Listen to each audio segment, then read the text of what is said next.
नमस्कार दोस्तों, 18 नवंबर 2020 के daily current affairs burning news discussion में आपका स्वागत है। आज की सारी इंपॉर्टेंट न्यूज़ जो भी हैं वो मैं आपको बताऊंगा आपके एग्जाम्स के पर्सपेक्टिव से। आगे बढ़ने से पहले इंस्टाग्राम पे फॉलो करके आप जेन्युइन डाउट्स पूछ सकते हैं। टेलीग्राम ग्रुप ज्वाइन कर लीजिए, वहाँ पे आपको इस लेक्चर की पीडीएफ मिल जाएगी। वीडियो को लाइक और शेयर जरूर कर दीजिए, चैनल को सब्सक्राइब कर लीजिए अगर नहीं किया है तो। और हेल्प करने के लिए ज्वाइन बटन दबा के चैनल के मेंबर भी बन सकते हैं, कुछ और वीडियोस मिल जाएंगी।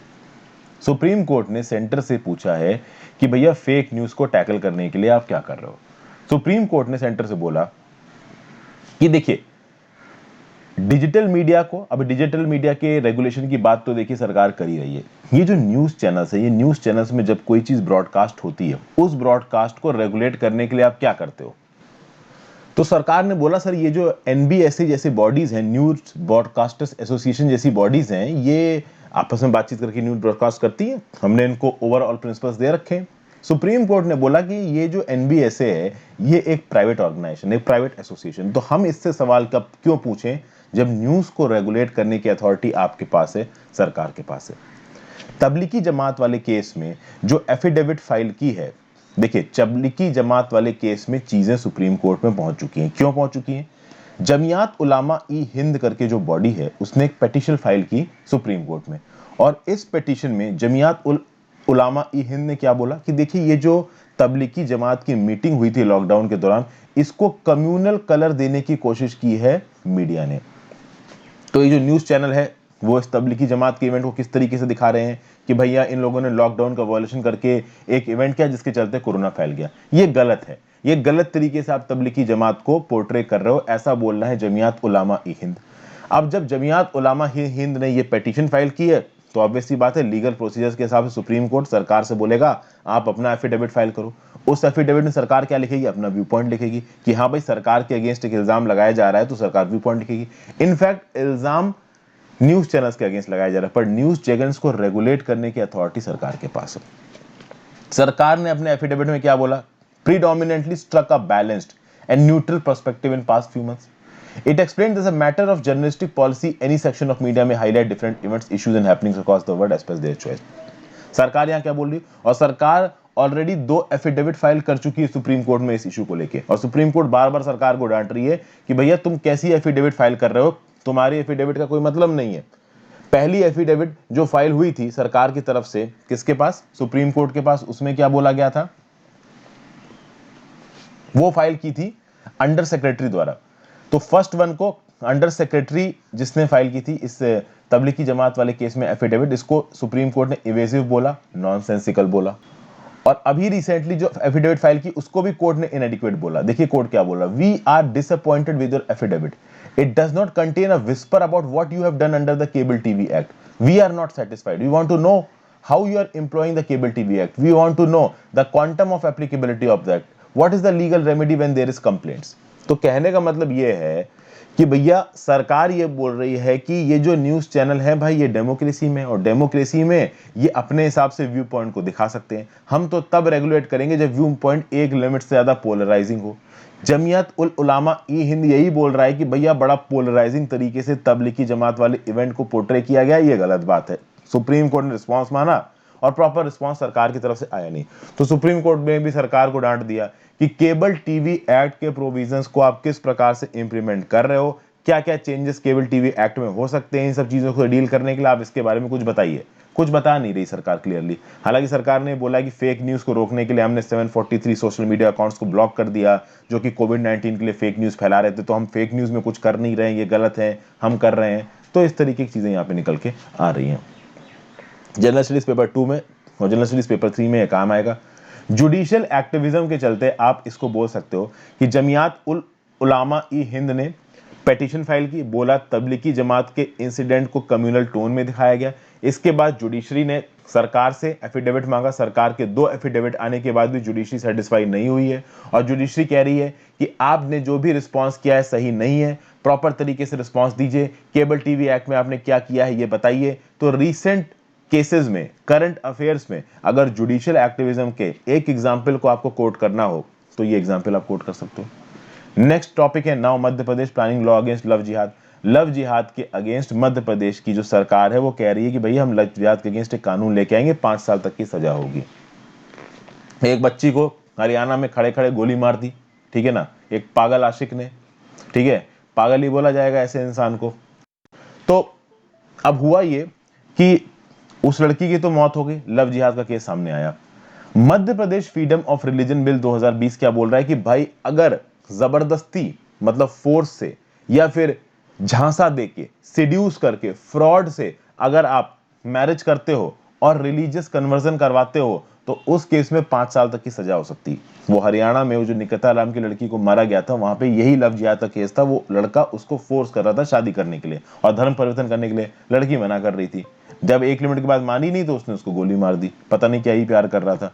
तो यहां पे बोला गया है कि अब ये जो बिल लाया जाएगा, Madhya Pradesh freedom of religion bill 2020, ये लव जिहाद वाले ऑफेंस को कॉग्निजेबल बना देगा, नॉन बेलेबल बना देगा। यानी कि मैरिजेस के लिए अगर आपको कन्वर्जन करना है तो आप कर सकते हो, मैरिजेस के लिए कन्वर्जन बैन नहीं किया गया है। लेकिन अगर आपको मैरिज करने के लिए रिलीजियस कन्वर्जन करना है तो आप डिस्ट्रिक्ट मजिस्ट्रेट को मैरिज होने से 1 महीने पहले बताओगे कि हाँ भाई हम मैरिज के लिए कन्वर्जन कर रहे हैं। कहीं पे किसी भी केस में एक ऐसी रिपोर्ट आती है कि मैरिज जबरदस्ती, फ्रॉड, सीड्यूसमेंट से करवाई जा रही है तो उस केस में वो ऑफेंस कॉग्निजेबल, नॉन बेलेबल होगा, अरेस्ट कर लिया जाएगा और बेल भी नहीं मिलेगी। तो ये लव जिहाद के अगेंस्ट जो लॉ है वो उत्तर प्रदेश, कर्नाटका, हरियाणा गवर्नमेंट ऑलरेडी लेके आ चुकी है। और इलाहाबाद हाई कोर्ट ने भी साफ साफ बोल दिया है कि simply for the purpose of marriage अगर आप रिलीजियस कन्वर्जन कर रहे हो तो ये एक प्रॉपर चीज नहीं है। जनरल स्टडीज पेपर 4 में ये चीज आपको काम आएगी। फिर एक और न्यूज निकल के आ रही है, missing circus animals during inspection. देखिए, दिल्ली हाई कोर्ट ने animal welfare of board of India से और सेंट्रल जू अथॉरिटी से बोला है कि जितने एनिमल्स आपके पास रजिस्टर्ड हैं उतने एनिमल्स इंस्पेक्शन के दौरान जूज में क्यों नहीं मिले। दिल्ली हाई कोर्ट की इस बेंच को लीड कर रहे थे जस्टिस विपिन सांघी और रजनीश भटनागर। इन्होंने बोला है कि animal welfare board of India के साथ जितने एनिमल्स रजिस्टर्ड हैं, जो कि 740 है, और जब सर्वे हुआ तो केवल 28 के रिलेटेड न्यूज निकल के आई। उसके बाद यह भी पूछा गया है दिल्ली हाई कोर्ट द्वारा animal welfare board of India से कि जब आपने इंस्पेक्शन किया तो टोटल 28 सर्कस है इंडिया में, आपने केवल 19 का इंस्पेक्शन क्यों किया। और ये सब चीजें किसके कहने पे करी जा रही हैं? तो federation of Indian animals protection organisation ने ही कोर्ट को यह बोला है कि देखिए सर, ये जो animal welfare board of India की सर्वे रिपोर्ट आई है इसमें इनके पास रजिस्टर्ड एनिमल्स 740 हैं, बट सर्वे में 28 मिले, तो बाकी के बाकी कहां गए। तो सीधी सीधी बात है, यहां पे animal welfare board of India और सेंट्रल जू अथॉरिटी से दिल्ली हाईकोर्ट एक सवाल पूछ रही है। यहां पे animal welfare board of India के पास एक इंफॉर्मेशन निकल के आ रही है कि बहुत सारे सर्कस बंद हो गए। तो इस बात पे भी क्लैरिफिकेशन मांगा गया है कि कौन से सर्कस बंद हो गए हैं और कौन से सर्कस खुले हैं। ये पिटीशन दिल्ली हाई कोर्ट में किसने फाइल की? तो FIAPO यानी federation of Indian animals protection organisation, और दूसरा people of ethical treatment of animals, PETA के द्वारा। ओके, हो ये रहा है दोस्तों कि लॉकडाउन के दौरान ना एनिमल्स को बीच में अबेंडन किया जा रहा है। यहां पे जो पेटा करके ऑर्गेनाइजेशन है, people for ethical treatment of animals, इसका ये बोलना है, इसने सेंटर को ये बोला है कि सर तुरंत performing animals registration amendment rules 2018 आप लागू करिए। ठीक है, अगर ये रूल लागू हो जाते हैं सेंटर के द्वारा तो होगा क्या? It will prohibit training and exhibition of performing animals in circuses and mobile entertainment facilities। तो कुछ लोग होते हैं ना और जू वगैरह अपने एनिमल्स और सबको साथ में लेके चलते हैं, एक जगह से दूसरी जगह जाके करतब दिखाते हैं। अब इस तरीके की जो चीजें थी वो लॉकडाउन के दौरान बंद हो गई। लॉकडाउन के दौरान बंद हो गई तो ऐसा सुनने में आया था कि पैंडेमिक के दौरान बहुत सारे एनिमल्स को स्ट्रैंडेड कर दिया गया, अबेंडेड मतलब एक जगह पे ले जाके वहीं पे छोड़ दिया गया, क्योंकि जू चलना बंद हो गए, कमाई बंद हो गई, तो एनिमल को मेंटेन करना भी एक एसेट नहीं, लायबिलिटी बन गई लोगों के ऊपर। तो जू चलाने वाले उन एनिमल्स को छोड़ के भाग गए। तो इसीलिए FIAPO और पेटा क्या बोल रहे हैं कि जो परफॉर्मिंग एनिमल रूल्स है 1973 और परफॉर्मिंग एनिमल रजिस्ट्रेशन रूल्स है 2001, जो कि एनिमल्स को रजिस्ट्रेशन के लिए अलाउ करते हैं अगर उनको सर्कस में परफॉर्म करना है। तो इन रूल्स के अंदर अगर एनिमल को सर्कस के लिए अलाउ करना है तो उसका रजिस्ट्रेशन किया जा सकता है। इसको बैन करने की बात करी जा रही है पेटा के द्वारा, FIAPO के द्वारा। और ये बोल रहे हैं सेंटर से कि आप performing animal registration amendment rules 2018 लाइए, जिसमें एनिमल्स को स्पेसिफिकली सर्कस में करतब दिखाने के लिए या मोबाइल एंटरटेनमेंट फैसिलिटीज में पार्टिसिपेट करने के लिए अलाउ ना किया जाए। इससे जानवरों का बहुत शोषण होता है और कोविड-19 के बाद तो जानवरों को छोड़ ही दिया गया। जनरल स्टडीज पेपर 2 में चीज आपको काम आएगी।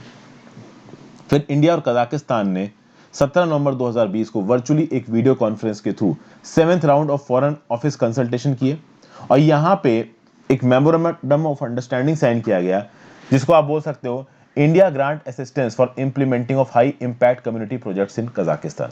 देखिए, इंडिया और कजाकिस्तान के रिश्ते आज की डेट में बहुत ज्यादा इंपॉर्टेंट है। Economic, political, defence, energy, space, culture matters हर जगह पे। खासकर ये जो यूरेनियम के रिसोर्सेज है ना, कजाकिस्तान में दुनिया भर के 12% यूरेनियम के रिसोर्सेज हैं। और 2019 में दुनिया भर में जितना यूरेनियम प्रोड्यूस हुआ उसमें से 43% कजाकिस्तान में प्रोड्यूस हुआ। कजाकिस्तान में 30 billion barrels of oil reserves हैं। तो ऑयल और यूरेनियम दो एक ऐसी चीजें हैं जो कि इंडिया को चाहिए बहुत हैवी मात्रा में, और ये कौन प्रोवाइड कर सकता है? कजाकिस्तान प्रोवाइड कर सकता है। यहां पे ये भी बातचीत हुई कि कजाकिस्तान इंडिया की लीडरशिप को सपोर्ट करेगा जब इंडिया 2021 और 2022 में यूनाइटेड नेशन सिक्योरिटी काउंसिल का नॉन परमानेंट मेंबर बनेगा। कजाकिस्तान से इंडिया के 80% यूरेनियम आता है। इंडिया कजाकिस्तान न्यूक्लियर डील के अंदर अब तक Kazakhstan 9,000 ton of uranium already India को भेज चुका है। 9,000 ton of uranium has already reached from Kazakhstan to India.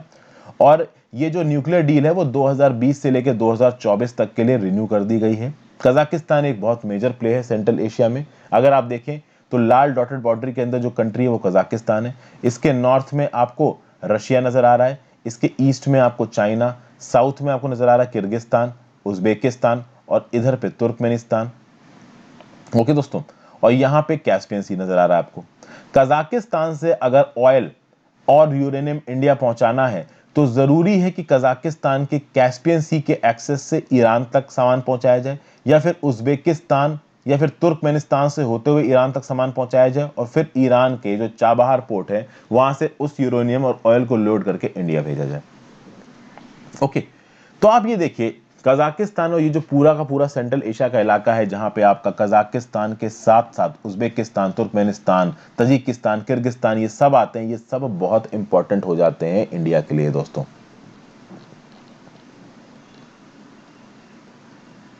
ठीक है, सेंट्रल एशिया इंपॉर्टेंट क्यों इंडिया के लिए? क्योंकि सेंट्रल एशिया एशिया और यूरोप के बीच में एक लिंक की तरह काम करता है। और दूसरी बात, सेंट्रल एशिया के जो रीजन है ये बहुत सारे नेचुरल रिसोर्सेज में रिच है।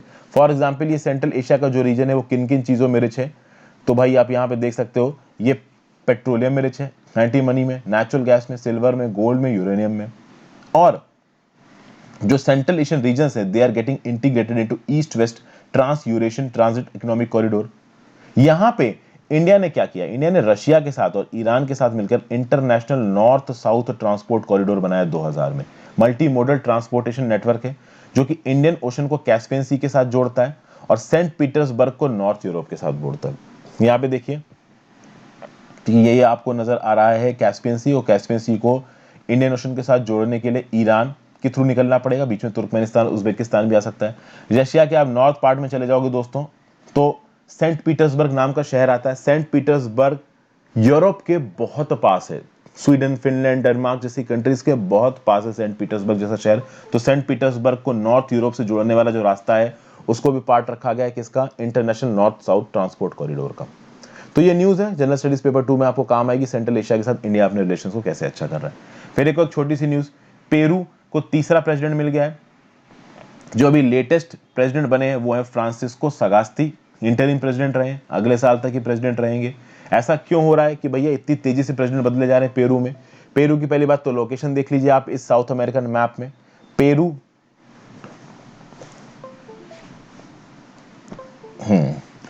पेरू सॉरी, मेरा डिजिटल चलना बंद हो गया था इसलिए थोड़ा गैप हो गया।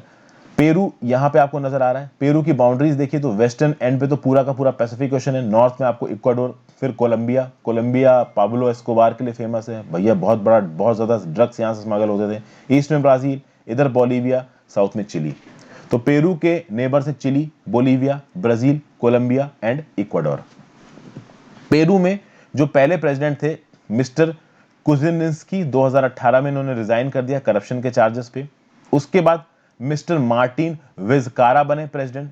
इनके खिलाफ इंपीचमेंट हुआ और ये प्रेसिडेंट की पोस्ट हटा दिए गए। उसके बाद गद्दी पर बैठे मैनुअल मेरिनो, लेकिन मैनुअल मेरिनो ने रिजाइन कर दिया क्योंकि इनकी गवर्नमेंट के खिलाफ प्रोटेस्ट करते हुए 2 लोगों की जान चली गई। तो मैनुअल मेरिनो ने बोला ठीक है भाई मैं रिजाइन कर देता हूं।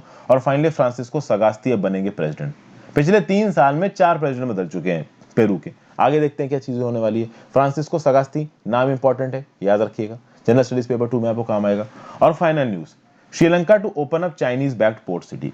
देखिए, चाइना की रियल एस्टेट डेवलपमेंट कंपनी ने श्रीलंका में एक जबरदस्त पोर्ट सिटी बनाई है और इस पोर्ट सिटी को इस तरीके से स्टैब्लिश किया जा रहा है कि यहां पे एक इंटरनेशनल फाइनेंशियल सेंटर बनाया जा सके। एक 1.4 बिलियन डॉलर का लैंड रिक्लेमेशन प्रोजेक्ट है। अगर आप यहां पे, पहली बात तो कोलंबो कहां है श्रीलंका के नक्शे में, इधर ही है और यहीं कहीं पे ये पोर्ट सिटी बनाई गई है। आप इधर आ जाइए तो ये जो लैंड है ना जिसके ऊपर ये पोर्ट सिटी बनी आपको नजर आ रही है दोस्तों, ये लैंड पहले समुंदर में था। इस लैंड को रिक्लेम किया गया, यानी समुंदर को पहले जमीन में बदला गया और उसके बाद फिर जमीन पे ये सिटी खड़ी की गई। आप समझ सकते हैं कि कितना मुश्किल काम होगा। चाइना जैसी कंट्रीज ऐसा काम कर सकती हैं। 1.4 बिलियन डॉलर लगा है और अभी के लिए श्रीलंका में, मतलब आप ओवरऑल चाइना की एक्सटर्नल अगर इन्वेस्टमेंट्स की बात करिए तो one of the biggest investment है। और यहाँ पे प्राइम मिनिस्टर महिंदा राजपक्सा, जो कि आपके फाइनेंस मिनिस्टर भी हैं, ये क्या बोल रहे हैं? I expect to present to parliament a new legal framework conducive to promote commercial services and investment in special economic zone. तो ओवरऑल चाइना और श्रीलंका के रिश्ते अच्छे होने में ये पोर्ट सिटी का बनना एक बहुत बड़ी चीज है। अगर इस तरीके की पोर्ट सिटी इंडिया श्रीलंका के साथ बना पाती तो ऑब्वियस सी बात है इंडिया का क्लाउड इस रीजन में ज्यादा होता। श्रीलंका इन्हीं चीजों के दम पे अपना क्लाउड बढ़ा रही है श्रीलंका जैसी कंट्रीज में। तो भले ही हम्बनटोटा पोर्ट को 100 साल के लिए लीज पे ले लिया है चाइना ने, उससे कोई फर्क नहीं पड़ता। श्रीलंका की रूलिंग पार्टी जानती है कि चाइना की इकोनॉमी उनके ग्रोथ के लिए बहुत ज्यादा जरूरी है। आप देख ही सकते हैं पोर्ट सिटी जो कि 269 हेक्टेयर्स के एरिया पे बनी है, वहां पे कैसे ट्रेड, बैंकिंग और फॉरेन एक्सचेंज ट्रांजैक्शंस हो सकते हैं, इकोनॉमी श्रीलंका की बढ़ सकती है। तो ये सब बातें यहाँ पे हैं। 1.4 बिलियन डॉलर का पोर्ट सिटी प्रोजेक्ट है। जनरल स्टडीज पेपर में आपको काम आएगा। Thank you for watching friends, have a great day.